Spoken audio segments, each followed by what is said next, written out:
क्या हो अगर दरख्त बोल सकें? चलें, एक जादुई दरख्त की कहानी सुनते हैं जिसने बच्चों को फितरत की हिफाजत का सबक सिखाया। एक छोटे से गांव के करीब एक घने जंगल में एक कदीम और बड़ा दरख्त था जिसका नाम ओकली था। ओकली कोई आम दरख्त नहीं था, वो बोल सकता था। लेकिन ओकली सिर्फ इन लोगों से बात करता था जो फितरत की वाकई परवाह करते थे। एक धूप भरी दोपहर गांव के कुछ बच्चे जंगल के करीब खेलने आए। वो हंस रहे थे और मजे कर रहे थे, लेकिन उन्होंने यह नहीं देखा कि वो कचरा पीछे छोड़ रहे हैं। प्लास्टिक के रप्पे, खाली बोतलें और खाने के टुकड़े। अचानक एक गहरी और नर्म आवाज आई, बच्चों, तुम मेरे घर को नुकसान क्यों पहुंचा रहे हो? बच्चे ठहर गए। उन्होंने उधर उधर देखा, लेकिन किसी को नहीं देखा। फिर उन्हें एहसास हुआ कि आवाज इस बड़े दरख्त से आ रही है। क्या क्या दरख्त ने अभी बात की? एक बच्चे ने सरगोशी में कहा। हाँ, मैंने बात की, ओखली ने जवाब दिया।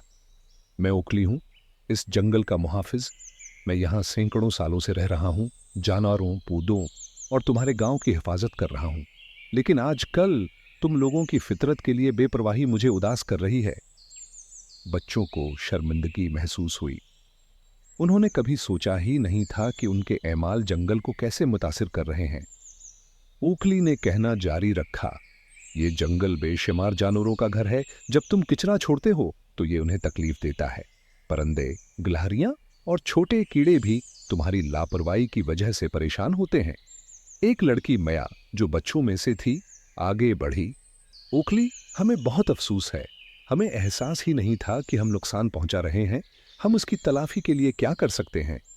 ओखली की टहनियां हल्की सी हिलने लगे जब उसने कहा, तुम अपने छोड़े हुए कुचरे को साफ करके शुरू कर सकते हो।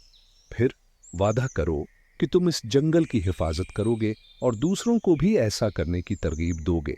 याद रखो, हर छोटा अमल अहम होता है। बच्चों ने फौरन काम शुरू कर दिया और हर चीज को उठाकर साफ करने लगे। उन्होंने कुछ और गांव वालों को भी मदद के लिए बुलाया। दिन के इख्तिताम तक जंगल फिर से साफ और खूबसूरत हो गया। ओखली मुस्कुराया जितना एक दरख्त मुस्कुरा सकता है और बोला, शुक्रिया बच्चों, तुमने न सिर्फ जंगल की मदद की है बल्कि एक अहम सबक भी सीखा है। हमेशा याद रखो, फितरत एक तहफा है और उसकी हिफाजत करना हमारा फर्ज है। उस दिन के बाद बच्चे जंगल के मुहाफिज बन गए। उन्होंने जंगल को साफ रखने, नए दरख्त लगाने और दूसरों को फितरत का एहतराम सिखाने का अहद किया। फितरत एक अनमोल तहफा है, उसकी हिफाजत करना हमारी जिम्मेदारी है ताकि आने वाली नस्लें भी इससे लुत्फ अंदोज हो सकें।